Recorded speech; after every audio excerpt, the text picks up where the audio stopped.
What's up, agents? Jetforth here, and here is your State of the Game recap for November 13th, 2019. First on the list is maintenance will now be on Tuesdays instead of Thursdays. If you still play Division 1, maintenance for that will be on Thursday as opposed to Tuesdays. They went over the patch notes from this morning, where they fixed an issue that caused flares to be stuck and clip with agents' bodies after the signal flare emote animation was interrupted. Fixed an issue where the Dark Zone perks available at base of operations notification would display despite having no new perks. Ooh, my voice cracked a little there.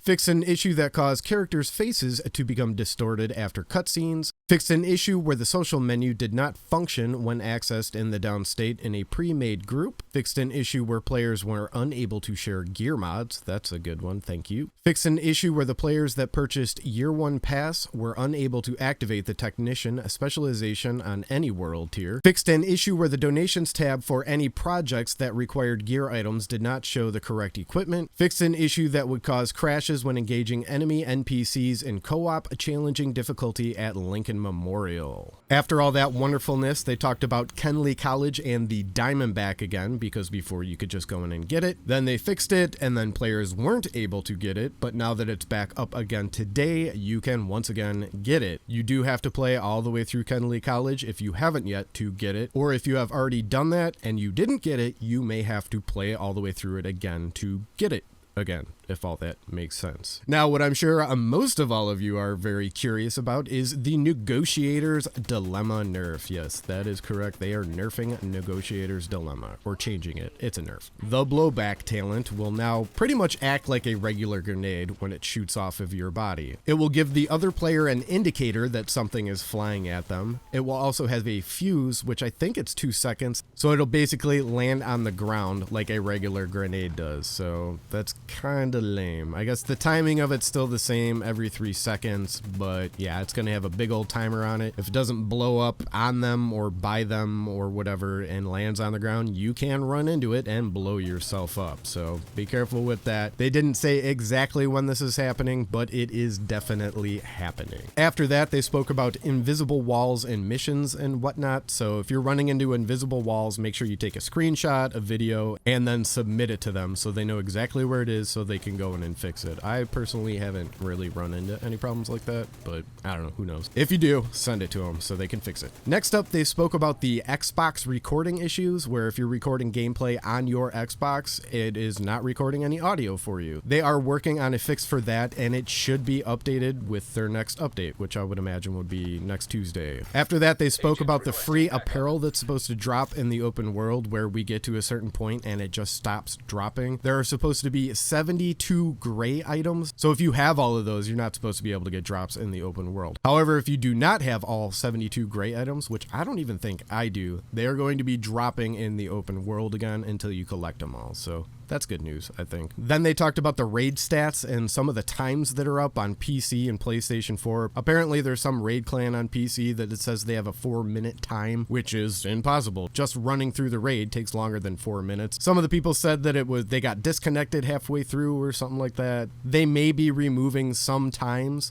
but they're trying to figure out how to do it without getting everybody else's times mixed up in it or resetting it for everybody, basically. However, they did say they are looking into some of the times, and if you are a cheater, there will be punishment. So shouldn't cheat in games, and hopefully none of you guys did, because you could possibly get banned for it. Then they talked about the PS4 blue screen crashes going on, which I haven't ran into any of that in a long time. Maybe you have, I don't know, but they're still looking into certain things that'll make it crash. So again, if it happens to you, let them know what you were doing, when you were doing, why you were doing it, and whatever, so they can take a look into it.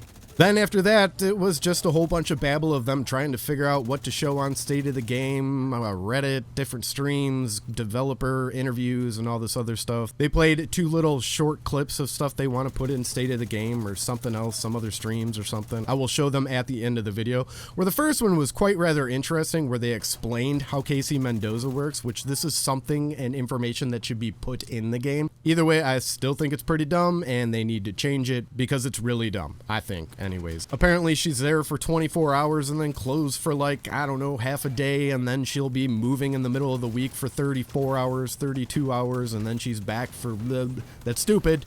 It's stupid, but I guess it explains how it works. I guess it's not bugged, but I'll say it again. I think it's stupid. Fix it. Change it.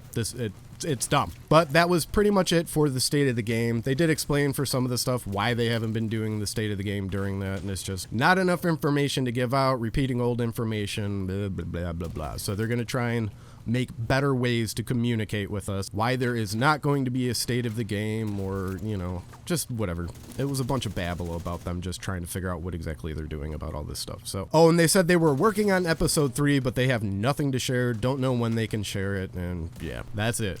That is all I have. I am shutting up. I hope you all have a super magnificent, wonderful day. Please hit the old like button for me if you could. That would be super amazing. Subscribe and all that other junk, and I will catch you all on the flip side. Peace! I'm Trick Dempsey. I am a senior game designer on The Division 2. I mostly work on bounties and in-game content and invasions and projects and that sort of thing. Amazing. So, as you've already mentioned, you've seen a lot of the questions as well. We've had a lot of questions regarding Cassie and how she works and what does she do within the game. So Cassie Mendoza is the gunrunner. She appears on a day-and-a-half and daily cycle and gives a wide variety of weapons and gear and stuff to the player available in her shop. She's tightly related to Jared Nash, the Snitch. In order to find Cassie Mendoza, you have to speak to the Snitch, and he will tell you either where she currently is or where she will be appearing next. However, she operates on a schedule that says for 32 hours, she is relocating. She can be found nowhere inside of the world, and then for 24 hours after that, she will be at a set location for that full 24 hours. This 32-hour, 24-hour system alternates constantly, which is really convenient because a week is 168 hours long and it divides into it evenly. So she's gone for a day and a half, she's up for a day, and ad nauseum on repeat. My name is Nikki and I'm a senior game designer on The Division 2. So the reason I'm speaking to you today is you would have seen that there's a lot of discussion about the 3 blueprints that were removed in Title Update 6. Is there anything you can tell me about that? Yeah, those blueprints that we removed were part of the original implementation for upgrading your specialization sidearms. Because you get them at low gear score, we wanted to give you an option to like upgrade those. So that was what those blueprints were for. But later we redesigned how the specialization skill trees worked, and we decided to basically make the upgrading part of that. So those 3 blueprints are just completely redundant because you don't need them anymore. They're not used, so we just hit them for now.